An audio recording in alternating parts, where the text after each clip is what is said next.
morning class. For this week, we are going to tackle about how to solve quadratic equations and rational algebraic equations. So we are going to focus on transforming rational expressions into quadratic equations. We are now on week 4 to 5 of our quarter 1 school year 2021 to 2022. Solving quadratic equations and rational algebraic expressions. After going through this module, you are expected to solve equations transformable to quadratic equations, including rational algebraic equations, and solves involving quadratic equations and rational algebraic equations.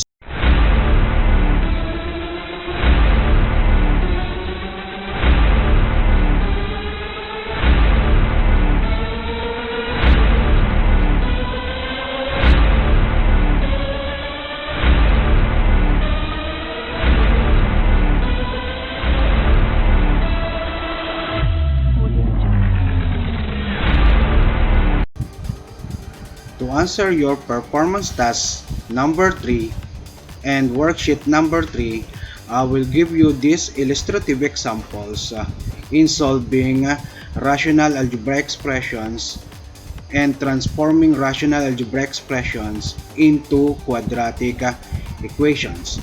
Such as for number 1, we have 1 plus x or 1 over x plus x over 2 is equal to 11 over 6. Okay, so from this you are going to get the LCD. So getting the LCD of x, 2, and 6 are, or we have 6x. Okay, so 1 over x plus x over 2 equals 11 over 6. Okay, so multiply both sides of the equation by 6x. Okay, so once again, LCD comes from the LCM, which is we have x, 2, and 6. Okay, x, 2, and 6. So to get the LCM, we have 6x, okay, which is 6x is divisible by x, by 2, and by 6. Okay, so by using the distributive property, we have 6x times 1 over x, diba we can cancel x. So 6 times 1 is 6. Then distributive property class, so 6x times x over 2, so we can cancel 2. Then we can cancel 6. Ano na lang matitira? 3x. So 3x times x is 3x squared.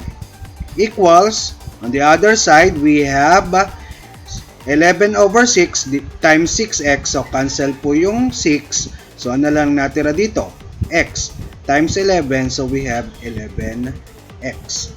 And then write it in the standard form. We have now 3x squared, and then transposition, it will become negative 11x.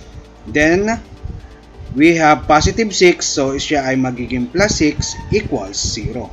So ito na po yung ating quadratic equations. Okay, so this time let us have the second example. The second example is 2 over x minus x plus 1 over 5 equals negative 4/5. Okay, so this time let us get the LCD. So the LCD is we have x, or the denominators, we have x, 5, and 5. So we can say that the LCD is 5x. Okay? So 5x yung ating LCD. So this time, 2 over x minus x plus 1 over 5 is equal to 4/5. Then, multiply both sides of the equation by the LCD, which is 5x. So, therefore, we can use distributive property by means of multiplication, and we can cancel now the denominator x. So, we have now 5 as remaining here. So, 5 times 2, we have 10 minus. Then, this time, makakancel natin yung 5. So, ano na lang matitira? X. Pag dinistribute po natin siya dito. So, we have now, so lagyan po natin ng parenthesis kasi merong negative dito or minus sign. So, we have x square plus x times 1 is x. Then, so ito na lang po yung para dito sa term na to. Sa term na to. Then, on the other side, cancel yung 5. Ano na lang natira? X. Then, x times negative 4 is negative 4x. Okay? Then, itong minus sign or it can be negative 1. So, didistribute po natin siya dito sa loob ng parenthesis in the algebraic expression. So, we have now 10 minus x square minus x equals negative 4x.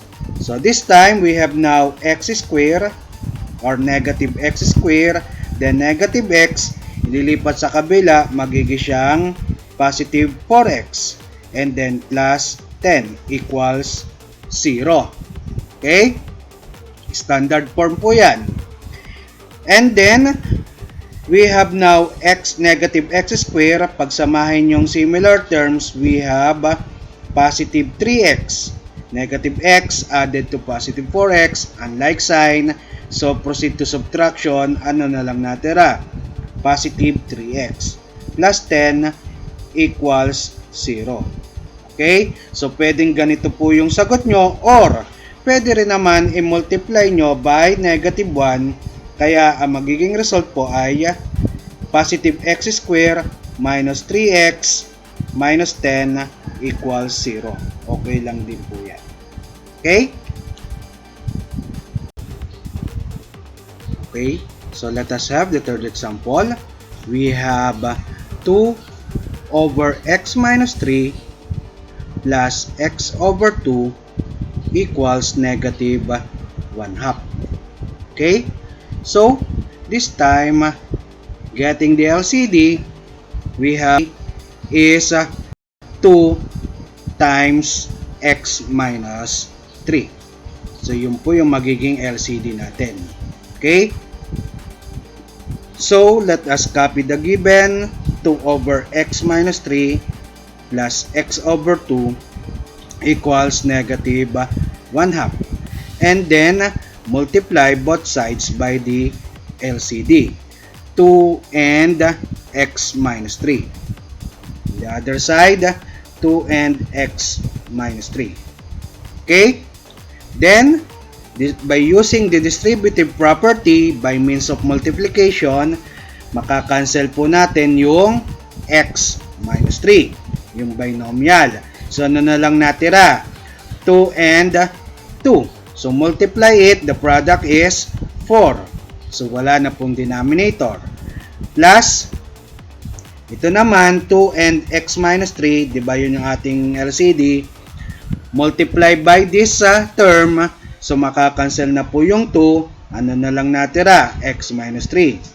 And then, x minus 3 times x, we have x times x minus 3. So, wag muna natin siyang isimplify. Okay, so later on, saka natin simplify. And then, on the other side, we have negative 1/2 times 2 and x minus 3. So, cancelled out yung 2. Ano na lang natira? Negative 1 times x minus 3. Okay? Then, this time, isimplify na po natin siya. So, we have 4 plus x square, distributive property, and then we have negative 3x, and then on the other side, we have negative x, and positive 3. And then, this time, pagsamasamahin na muna natin ang similar terms and make it in a standard form.